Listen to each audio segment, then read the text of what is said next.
Hello everyone and welcome back to another Code and Chat with Zach. Today we're going to be configuring a 3-router network using static connections.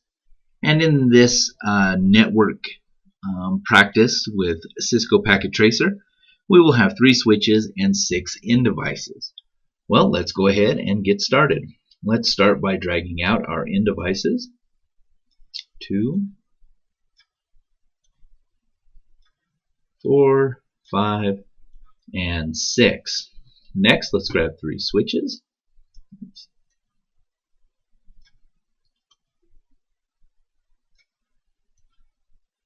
And now let's get 3 routers. Now you can use your choice. I will be using 2621, but use whichever feels comfortable to you. And on this network, we will be connecting our routers with serial connection. However, you have other choices, though typically you will see that in your book or in lessons using serial connections. So let's go ahead and make a couple quick changes. We do that first by turning off the power, grabbing the WIC1T,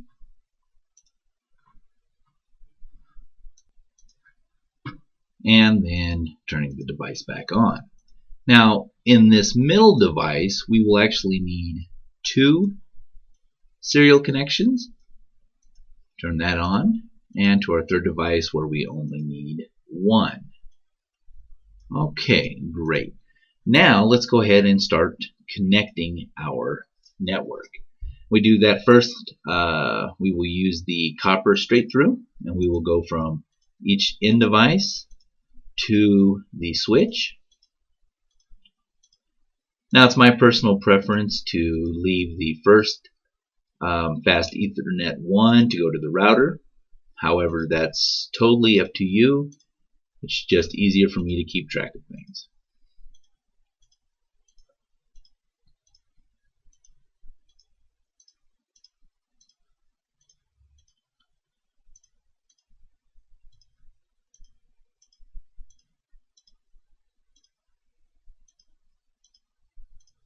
Alright, excellent. Next, let's go ahead and add our serial connections, and you can do that by either using the serial DCE, the DTE connection, or you can just use the automatically choose this kind of crazy colored lightning bolt. You can do that just by connecting your devices. Notice we have serial connections with the clock on this serial 1 and this 00 serial connection. Alright, great. Now we need to determine our addressing scheme. So we do have 5 networks. We have 1, 2, 3, 4, and 5, each one requiring their own network IP scheme. So we're going to start right here, and we're going to do 192.168.2.0 network. We're going to make that a /30, and that will give us the network mask of 255, 255, 255, 252. And we will do similar here, except this will become a 3.0/30, 255, 255, 255, 252. And let's move that just a little bit. Okay. Next, we're going to follow a different convention. We're going to say 10.0.0.0/24, which is 255, 255, 255.0. Here, we're going to do 30.0.0.0/24, 255, 255, 255. Whoa. And here we're going to do a 50 network. /24 once again. Okay, excellent. So now we have our 5 networks. So now let's go ahead and start configuring our end devices. Now this fast Ethernet port right here, FA00, FA00, FA00 on all three devices will individually be the default gateway for the devices in that network. So let's click on here. Let's go to desktop IP configuration, and we're going to use 10 dot, so the address will be 10.0.0 dot, this will be 1, so we're going to just go ahead and make this 10, giving ourselves room. Notice it wants to use this subnet mask, however, we've already decided it's a 255.255, and our default will be 10.0.0.1. Go to our next device. Oops. This time, 10.0.0.11, subnet mask. And our default gateway will be the same default gateway that we used on the last one. Right? And we're just going to repeat this same process on each.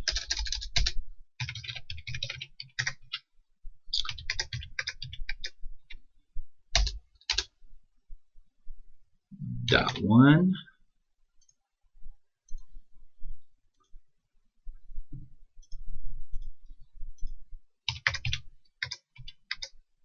This will be 11.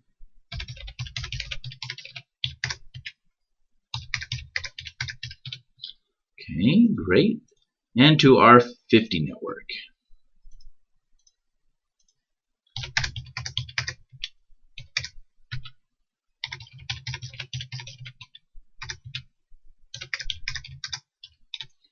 Notice how keeping the same pattern across makes it easier for you as the network technician or administrator or the student to keep things in order.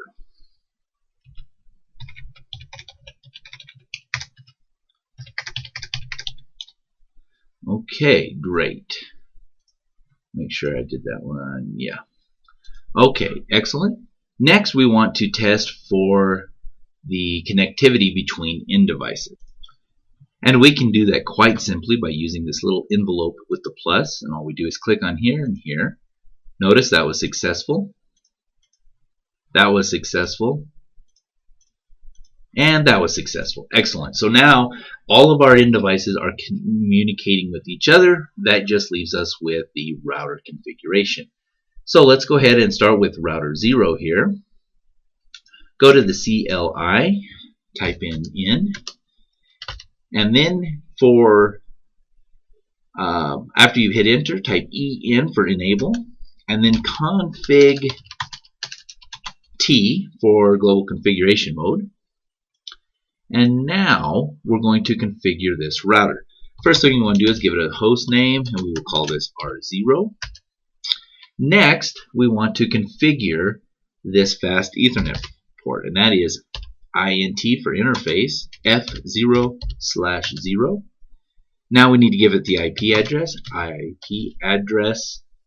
and that will be 190, oops, no, sorry about that. That will be 10.0.0.1, 255.255.255.0. So this is the IP address of that port, and that's the mask. Next, we want to go ahead and put no shut, which will then change the state to up.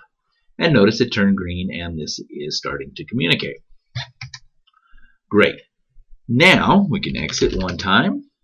Now let's do our serial port. Now notice that we do have a clock here, so we need to set the clock rate as well. So that's INT S0/0.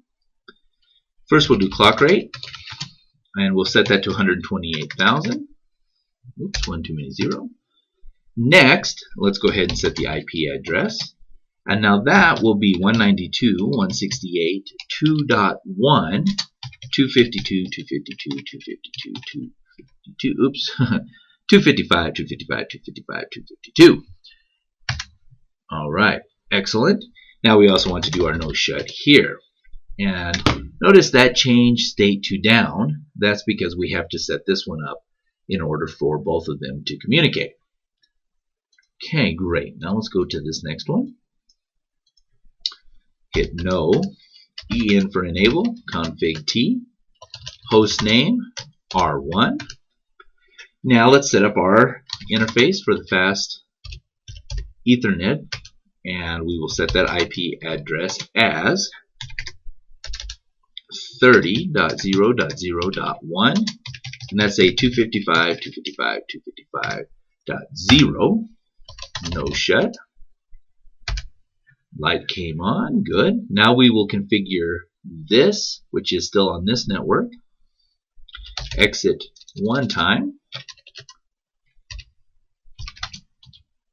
And that is 0/0.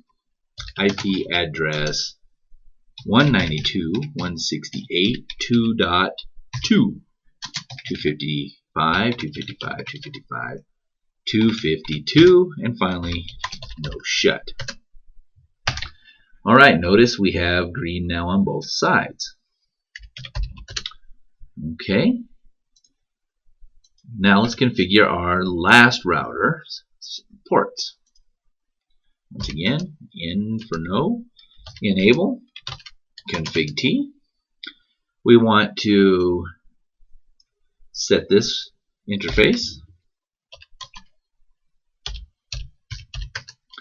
IP address, and that's our 50 network, and our network mask is 255.255.255.0.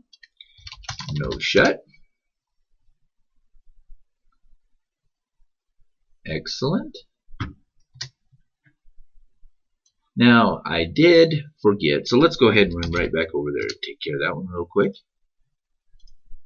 We do have to set up this serial 1.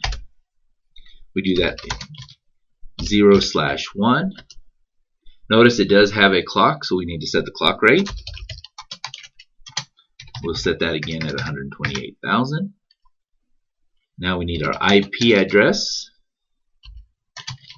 which is 192.168.3.1.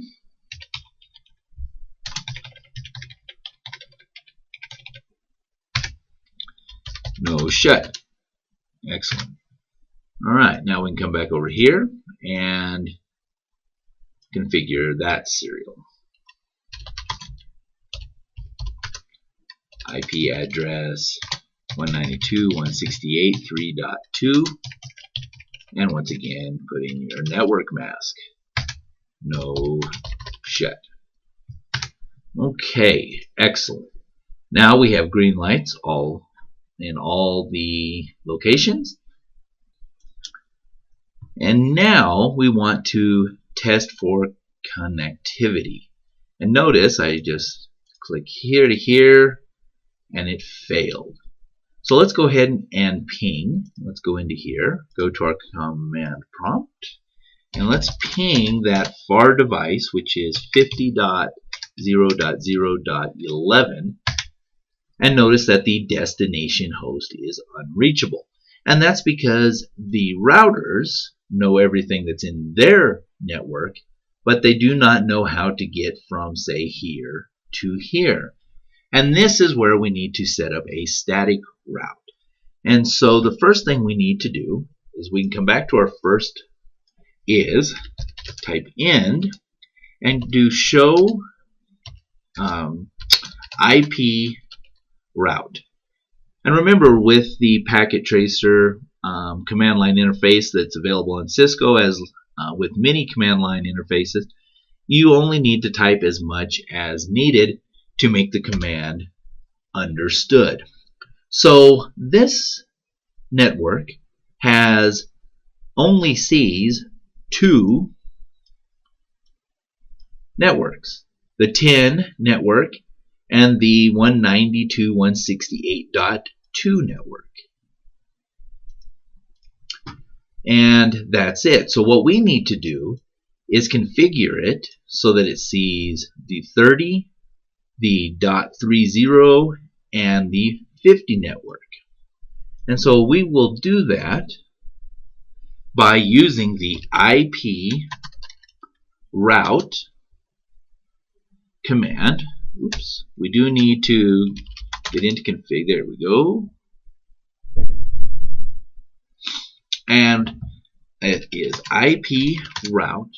And so we want to see, starting with this 30 network, so we say 30.0.0.0, and that is a 255.255.255.0. So first we have the network mask, and then the IP of the connection that allows us to get there, which is this serial. Notice that is our first location. And that IP was 192.168.2.2. Now the next one that we want to get to is this network. So IP route 192.168.3.0 network, which is a 255.255.255.252. And we get there again through the same port. And that is 192.168.3. Oh, no, 2.2. And finally, we need to get to the 50 network, which is right here. And we get there through the same port. So that is 50.0.0.0, 255.255.255.0, and 192.168.2.2. Excellent. So now, if we type in and we do show IP route, we have the 10, 30, 50, the 192.168.2, and the 192.168.3 networks, all 5 of them. Excellent. Now let's go to this next one. We'll do the same thing. Type in show IP route. Now here we have 3. It sees the 30, the 192.168.2, and the .3 networks, but we still need for them to see this one and this one. And we'll do that the same way. Go into global config mode with config T, IP route.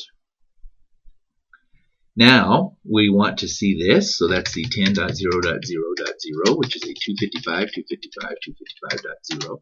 And here, to get to that, we have this IP, and that is 192.168.2.1. Now we need to do the same thing with the 50 network.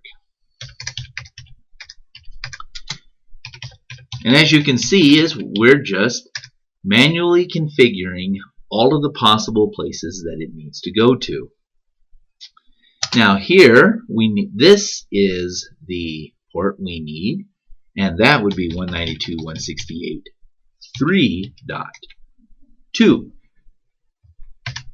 And again, in show IP route 10. Whoops. Looks like I somehow missed the 50. Right, IP route 1, which was a 255.255.255.0, and that is 192.168.3.2. Okay, now we have entered that one more time and made sure we got it correct. Now finally, when we add our last device, here we go to show IP route. We only have the 50 and the 192.3 or 168.3, which is here. So we need to do all 3 of the networks, and we can start with 30. Oops. IP route 30.0.0.0, say 255.255.255.0, and we get there by this port 192.168.3.1. Next we do IP route 192.168.2.0 network, which is a 255.255.255.252, and we get there by the same port. And finally the .10, the 10 network, which is a 255.255.255.0, and we get there again by the same connection. Excellent. Now we can end. We can go down here and do show IP route 1030.50. Excellent. Alright, now we can test our network. And we can do that either by going into the ping, the command prompt and pinging, or we can use the PDU, and we can do that by just clicking here to here, and notice that it failed.